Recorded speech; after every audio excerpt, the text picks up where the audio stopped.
Thank you all so much. I think we're small enough that we can turn on video. Is that correct? Can we try that? Yeah, that's fine. Awesome. And some of you I can see your name and some of you I can't. So it's always good to know who's in the room and how much you know about restorative justice. And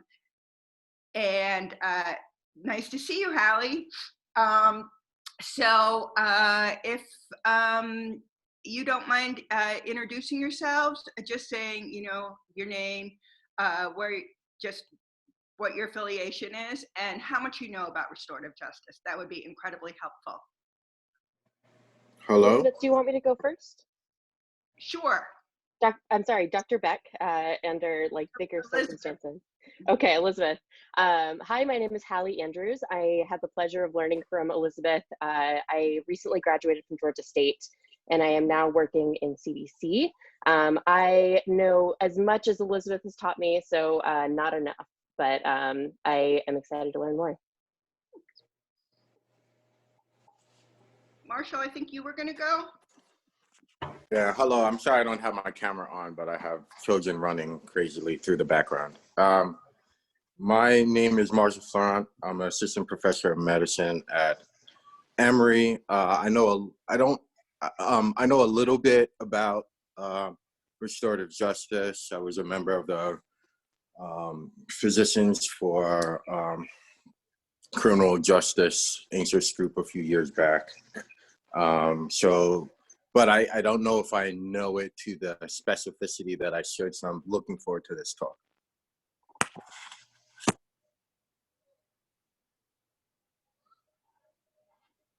And we don't need to do everybody, but if some of you wouldn't mind just introducing yourselves, that would be great.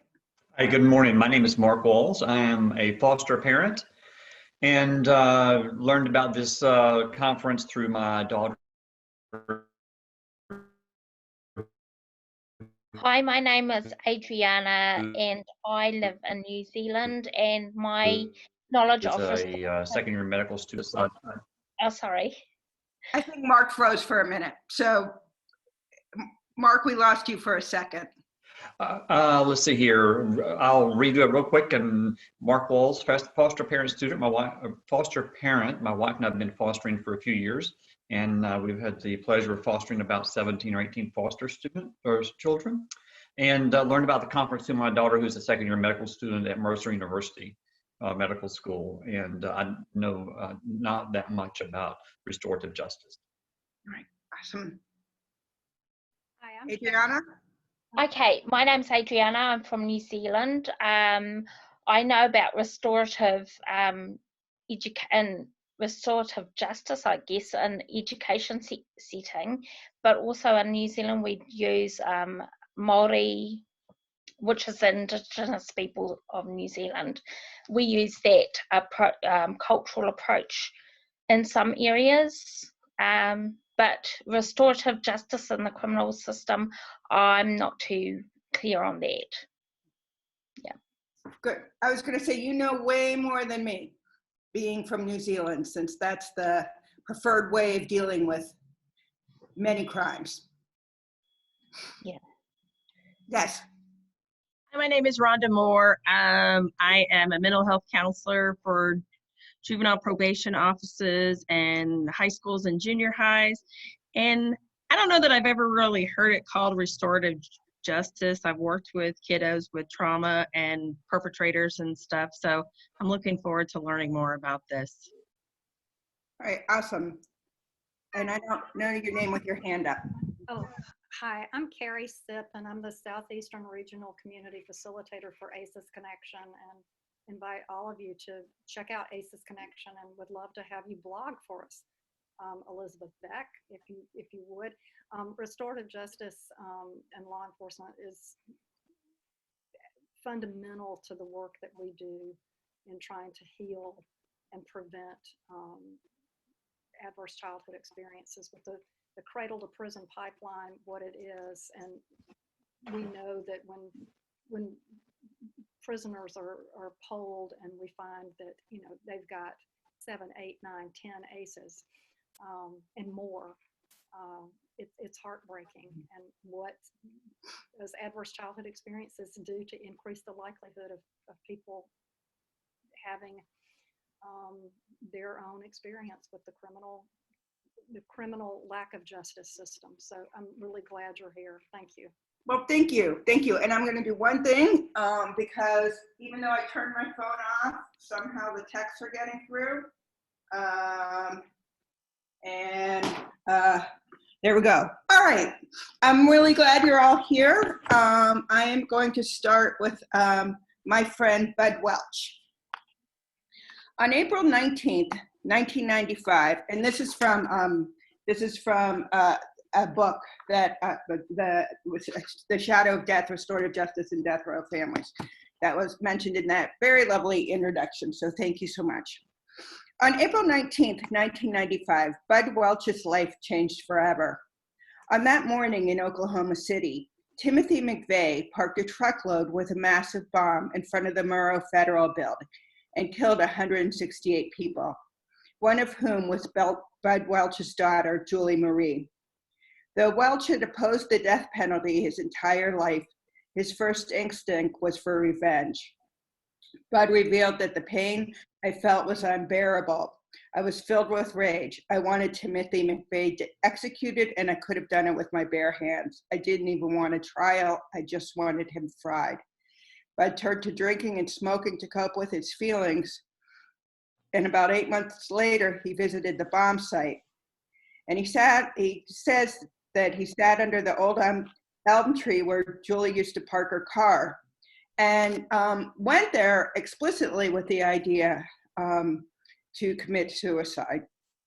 But he instead asked himself, once they're fried and executed, what then? How's that going to help me? It isn't going to bring Julie back. I finally realized that the death penalty was nothing more than revenge and hate. And revenge and hate are exactly why Julie and 167 others are dead. 3 weeks after the bombing, Bud had seen an image of Bill McVeigh, Timothy's father, on television, and immediately knew that one day he would have to reach out. I saw a deep pain in the father's eyes that most people could not have recognized. I could recognize because I was living that pain, and I knew that someday I would have to go and tell that man that I truly cared about how he felt. 3.5 years after the bombing, Bud met with Bill McVeigh and his daughter Jennifer. On September 5th, 1998, at 10 in the morning, the two fathers spent some time in McVeigh's garden. They eventually made it inside to the kitchen table, and Jennifer joined them. And this is what Bud had to say. Earlier, when we had been in the garden, Bill had asked me, Bud, are you able to cry? I told him I don't usually have a problem crying. His reply was, I can't cry, even though I've got a lot to cry about. But now, sitting at the kitchen table, looking at Tim's photo, a big tear rolled down his face. It was the love of a father for a son. As I walked away from the house, I realized that until that moment, I had walked alone. But now a tremendous weight had been lifted from my shoulders. I had found someone who was a bigger victim of the Oklahoma bombing than I was. Because while I can speak in front of thousands of people and say wonderful things about Julie, if Bill McVeigh meets a stranger, I bet he doesn't even say he has a son. And that really speaks to restorative justice. It speaks, one of the really kind of horrific aspects of crime is it bonds victims and the person who was harmed and the person who committed harm in very, very, very profound ways. And I just need to do a time check. I have like 35 minutes to talk. Is that right? Yes, until 12:20, I believe, but we can go a little over. There's a buffer till 12:30. Okay, all right. So, restorative justice grew out of a critique of the criminal justice system. Restorative justice believes that the criminal justice system does not address the harms that follow crime and the needs of victims and offenders and communities. And we know that, right? We know that. But more importantly, the criminal justice causes harm through re-traumatization and a variety of other ways to victims, offenders, and communities. And I'm really moving from the words people who've been harmed to people who have done harm. In 1970, Niles Christie, a famous Scandinavian criminologist, wrote that the criminal justice system sees conflicts as property and robs people of that property. So what he's saying in many ways, he's saying several things. If my loved one is killed, or if I am harmed, it's the state versus the harm doer's name. The state takes over. The state decides what they want. They decide what story they're going to tell. They decide how they're going to tell that story, and they're going to work to have intervals in which they tell that story. And Christie really believes that it's through conflict and the ability to sort through conflict that we grow and change. And so his idea of conflicts as property is super important to the iteration of restorative justice. So restorative justice asks, what do people need? And we know that people who've committed harm need a variety of things. And one of the most important ones, and I know this so clearly more now that I've been teaching in a prison, is that they need to take accountability. They need to be able to talk about what their past is versus what their present is. They need to have experiences of empathy and kindness, treating someone kindly and with respect who is in prison can be, as one of my students said, a life-saving experience. And communities are both entities that have caused harm and entities in need of repair. So many, as was mentioned before, so many people who are in prison are in prison because of issues related to ACEs or other things, including lead. And communities have to take responsibility for that. Communities cause harm when they don't meet those needs to their fullest extent possible, or continue to pollute in ways that affects brain development and things like that. But communities also need to feel safe again. And people who've been harmed, they need safety, information, truth-telling, empowerment, restitution, or acts of repair. And that is super important because on the next slide, as I will show you, James Gilligan, Judith Herman, you know, all of us just adore her, talks about if you wanted to create, I'm having trouble advancing. If you wanted to create, if someone intentionally set out to create a system to provoke symptoms of PTSD, it would look very similar to a court of law. Courts of law are re-traumatizing experiences. Going to court is a re-traumatizing experience. And we do it well. We work up that trauma. We have it's like a wedding. You have the defendant side, you have the prosecutor side. Nobody ever talks, nobody ever meets. People tell each other stories. And in some of the death penalty cases I've worked on, people will show pictures of maimed children without warning the parents that it's going to be shown that day in court. So it's really important to know that our criminal justice system is so problematic. And then it's super important when you put it together with James Gilligan, the Harvard psychiatrist, but he was also head of one of the major medical institutions in New York. And when I say this to my students, they literally, their eyes, the first time I said this, their eyes teared up because so many of them recognize themselves. And that is that our criminal justice system is based on shame. Starting in juvenile, starting in school, starting in every single place, what we do is shame. And that shame undergirds violent acts. And that violence is shame internalized. And so when we think about the harm that the criminal justice system does, Howard Zare, who is called the grandfather of restorative justice, and he's also my birthday twin, talks about crime in two different ways. He says the criminal justice system looks at crime as a violation of laws, that there's guilt, and then there's a determination of what needs to be done. Instead, restorative justice sees crime as a violation of people and relationships that create obligations, and justice involves the ability to make some level of repair. And being very, very clear, there are many things that are not repairable, but there are ways in which we can make repair too. And that's an important thing to bear in mind.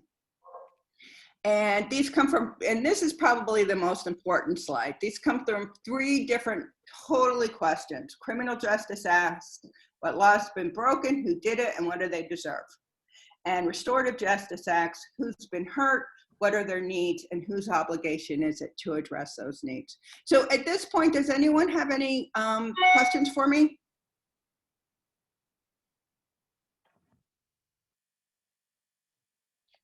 Just a quick comment. First of all, I'm really enjoying this conversation. It's brand new stuff I've never heard before. Second of all, we're giving y'all extra 5 minutes in the session because of the tech difficulties at the beginning. So we'll actually be ending at 12:35. So just letting you know. Oh, great. So then we can have other times so with that being said, I'm encouraging more questions or thoughts, if anyone has. Okay, so the thing about restorative justice is restorative justice can occur, and it really comes down to restorative justice. It's both a value system, it's a process for addressing conflict, and it's a critique. So it's all of it. It lives as all of those three things. And sometimes we call restorative justice restorative practices. Sometimes we call restorative practices restorative justice.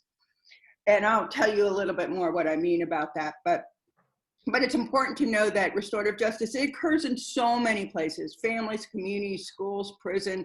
We know child welfare agencies, particularly New Zealand, does everything in their child welfare agency with the preference of using family group conferencing.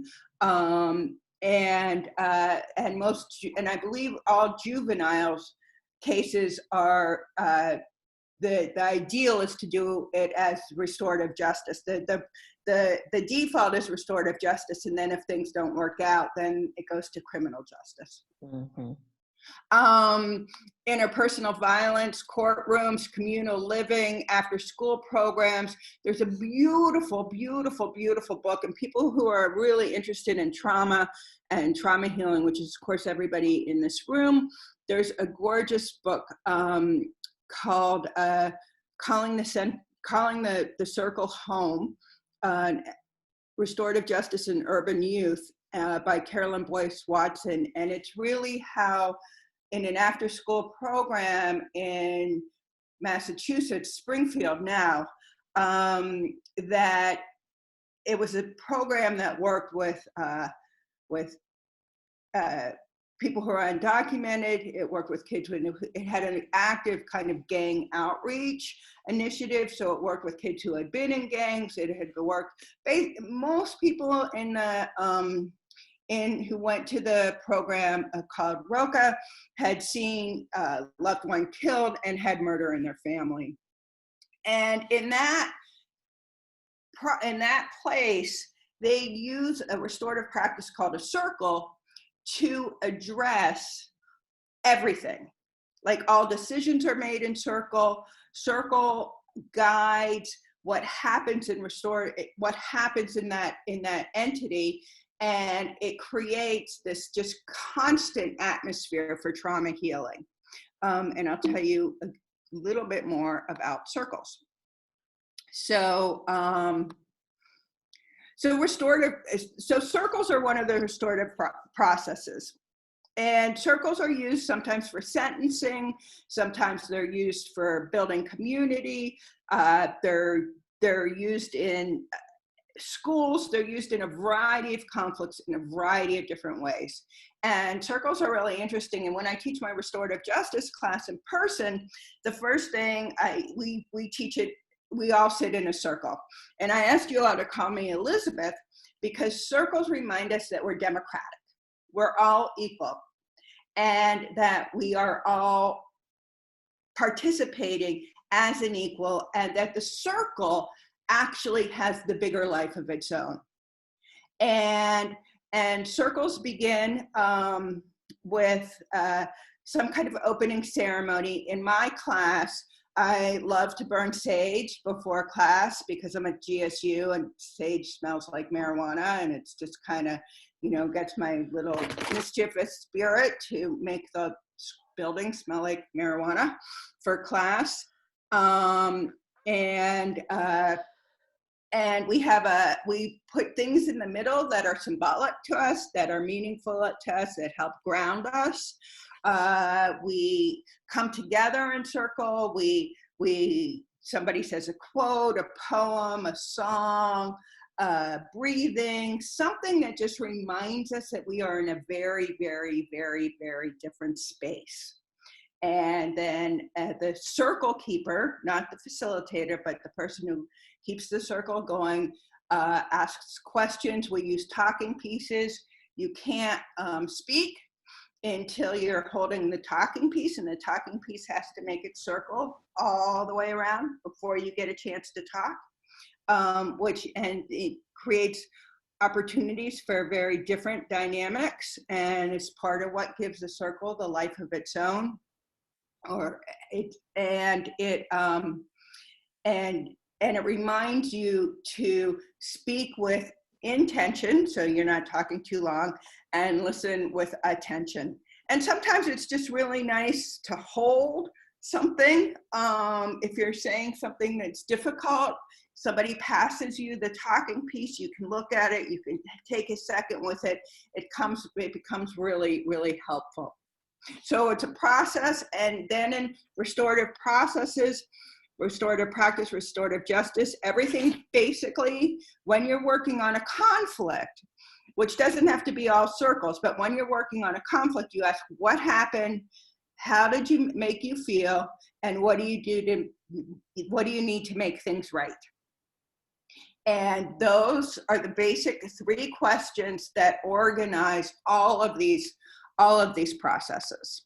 So, so we use circles as healing circles, which are when you're not reaching consensus, and that's the other thing. You can't do a circle without reaching consensus.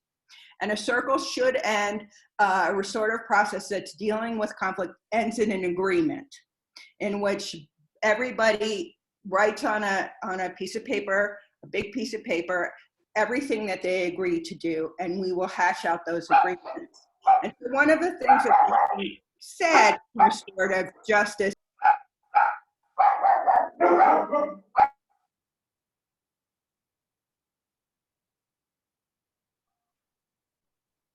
Sorry about that. Not my dog. One of the things that are often said in restorative justice is that what comes out of that agreement, people who've committed harm often say that it would have been a lot more easy to go to prison or to go to jail than have to do the things, you know, go get sober, work the steps, go to school, be accountable, do all sorts of things that are very difficult to do. And so everyone makes clear that just because you agreed to a restorative process, you are not taking the easy way And I just saw that there's a bunch of stuff on the chat and I haven't looked at it. So any questions? Yeah, I think Sophia had the first question. Sophia, do you want to speak your question out? Sure. Good morning. I am just finding out about this model of criminal justice, and it's very interesting to me. And I was just curious, I guess, in the history of our policymaking and laws, do you see any examples of that being used, or is it still kind of this like other way of enacting justice in our system? So that's a great question, and I can put that together with Adriana's comment because you have to be so careful. So the answer to that is yes. There are some states that Minnesota, parts of Minnesota, choose to use the restorative justice in juvenile cases first. There's a lot of restorative justice in schools, but I will warn you that there is good restorative justice and there is poor restorative justice. And there is actually a company that teaches you how to do restorative justice in a day. And I spent 40 hours in circle before I even learned how to do a circle where I had to really reach agreement among people with different sides of an issue. I mean, it's hard, and it takes tons of hours to learn to do. And so we have a lot of bad practice out there. And that's very, very worrisome to the future of restorative justice, both because there's been some evaluations of restorative justice in schools that did not come out as meaningful, and those were all schools where they learned restorative justice from this company that does not really do restorative justice.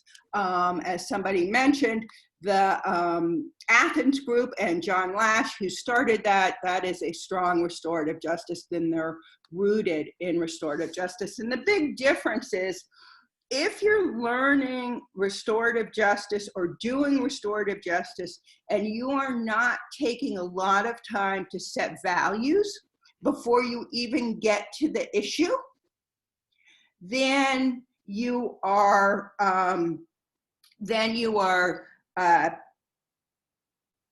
not doing restorative justice in any way, shape, or form. You have to create a sense of community. You have to be on shared values. You have to talk about the values that are important to you so that you can enact those values. And you have to create circle as sacred or special or different space. And that takes a while. So if you're just seeing somebody says restorative justice isn't good, it's because they're starting with the 3 questions, they're ending with the 3 questions, and that's it.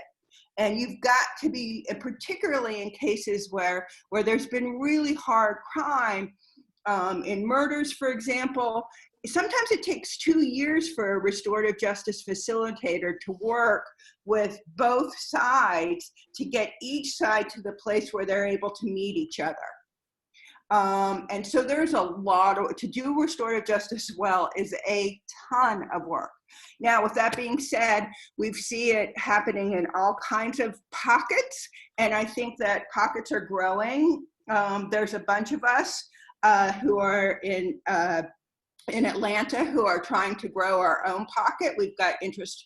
We've got a lot of preliminary interest from the court system. We've got preliminary interest from a variety of ways. We're starting to put together a coalition to work on really bringing restorative justice to Atlanta. And the funny thing is, in Atlanta, there's many people in court systems and otherwise who want to use restorative justice, but there aren't trained restorative justice practitioners. Being trained is a large commitment, and not everyone's really good at it. I'm not the best restorative justice practitioner, and I don't take on really hard things because to be really good, you cannot be committed or wedded or want to have any kind of outcome. I can't go in and say, I really want this to be this mother and the person who killed her daughter, I really want them to walk away and feel better. I can't even have that outcome because restorative justice is not a facilitated process. It's very facilitated, but it's also a process in which what happens is based on what each other needs. And if I interject my desires, then I am really undoing a lot of the will that has been brought to bringing that meeting together. Did that make sense? So I say all that, and that actually gets me kind of more towards my, so I have slides at the end, and that is what is restorative justice and when it's not restorative justice. And that's really important. So that slide, and I'm happy to share these with you, but that really speaks to what I was just thinking of before.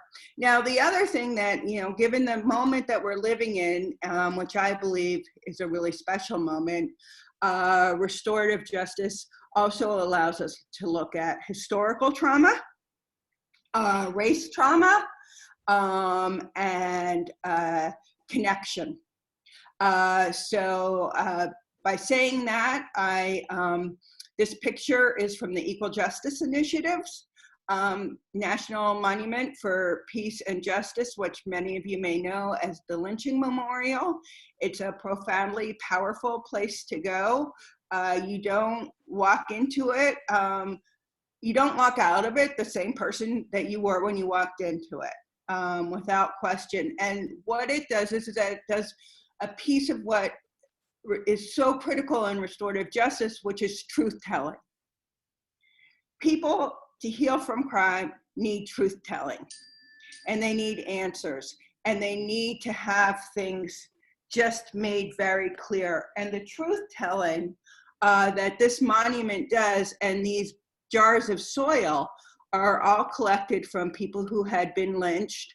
EJI looked to where those lynchings were and collected soils near those sites or on those sites or as close to they could find those sites, and memorialize those people. So it's really part of truth-telling. We've seen truth and reconciliation processes happen in places in the United States.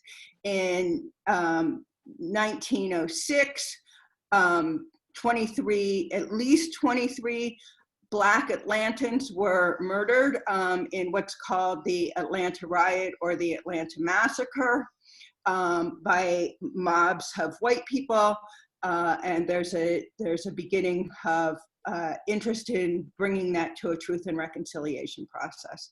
So because we are in the moment in the United States that we are, I really wanted to just share this with you. This is a fabulous new book called The Little Book of Race and Restorative Justice. And the author is Fania Davis, and she is the person on the right, and she is standing there with her sister, who is Angela Davis, to give you a sense of who Fania is. And I just think it's really important to look at what her table of contents is, because it sets out a path towards restorative justice. And it also reminds us, as Adriana reminded us, that restorative justice is really set in indigenous practices. In the Navajo Nation, if you committed a crime, you are called into a circle, and the community tells you exactly how they felt, what they did, and with the idea that when the community is done sharing, you are welcomed back into that community. So holding things accountable. So there's all the indigenous roots, and that one of the major things about restorative justice is to just redress and mitigate or end the school to prison pipeline, and how important that is in terms of, we know the implicit bias that happens in schools. We know the ways in which the school to prison pipeline, you know, just it's a pipeline basically for Black, Indigenous people of color, Black and Indigenous and people of color, and that it is a way that we will always have what Isabel Wilkerson calls a caste system until we are able to address that. So I think that's just really important. So in the scheme of what kind of trauma we have, and the various ways that trauma presents itself can be used in where restorative justice is a piece of, and a really important piece of healing. And largely that's through the truth telling, the connection, and Howard Zare really talks about, you know, the issues with crime. After you've been victimized, as we all know, there's that need, you eventually get to a place where you're able to re-story, where you're able to create your story as one of valor, as one in which you learned something, as one that opened up possibilities. And you can only restore when you're storytelling. And restorative justice, what happened, how did you make it, how did that make you feel, sets that place for that storytelling.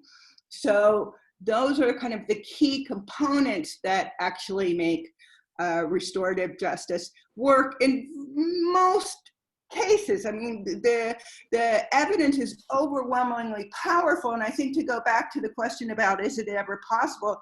One of the ways that it's absolutely possible is a lot cheaper, and there's a lot less recidivism.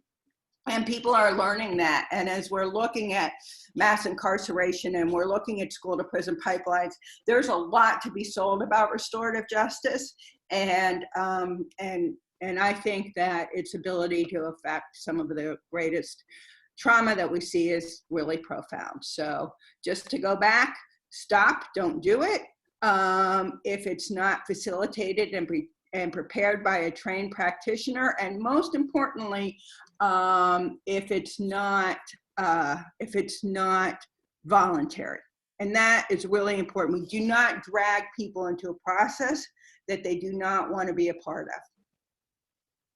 Okay, so that's, oh, and then I always end with this slide, because it's a tree that I saw in South Africa. And I never in my entire life thought I would see a tree that was green and pink and blue. And it just reminds me all the time that the world is bigger and possibilities are bigger than our imagination. And beauty grows in so many ways. So that's all I've got. So questions, thoughts, we've got 4 minutes.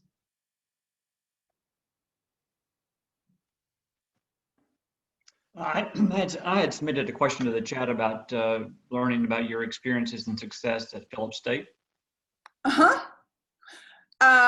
Well, in terms of, and I'm sorry, I'm having a hard time following the chat at the same time. So can you, my experiences in terms of what? So I guess the bio in the conference document said that you have, I thought you had done some teaching or held classes at Phillips State Prison. Yeah, so let me rephrase my question. In terms of restorative justice, or in terms of education?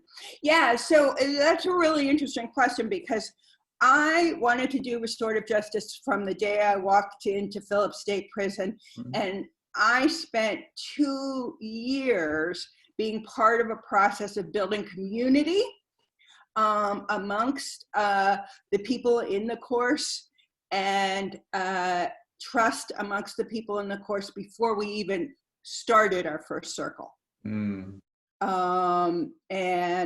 part of that is just because I felt like that space was so important, because for the students in the classroom, that's their only time away. That's their only time for something generative, nurturing. It's the only time they feel cared about. It's the only time they experience kindness. And so I didn't want, I was super, super, super slow because I felt like that space was just too important to move too quickly and that it could wreck things. And now we're writing a paper together. They do restorative justice on their own in their dorms. Wow. They're teaching restorative justice to their counselor. And it's really taking hold. Thank you. There was another question in the chat that was, do you have any recommendations on restorative training programs or organizations that people can look to for a good example? The best is, well, there's a couple. So Eastern Mennonite University offers something called the Summer Peace Building Institute, and it's 2 weeks on campus, and you can learn a variety of different practices. For those of you in Atlanta that are interested, we're going to be starting to do some training, God willing, for our project that we're looking at getting going. And that will be both in something called conferencing and circles. And then if you can ever take, so some of it is lineage. If you ever are taking a class by somebody who learned from Kay Pranis, you are exactly where you need to be.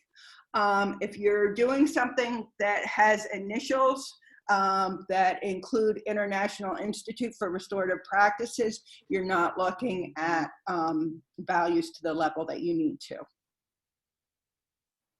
All right, well, thank you so much for this excellent session. I know I can speak on behalf of everyone that we've learned so much through this whole process. Last thing, is there anything, any way that people could contact you if they have further questions? Yeah, I would love that. Particularly, I would love that because we are looking at really starting something and getting people involved. So I'm going to write my email real quickly, but it's ebeck@gsu.edu, super easy.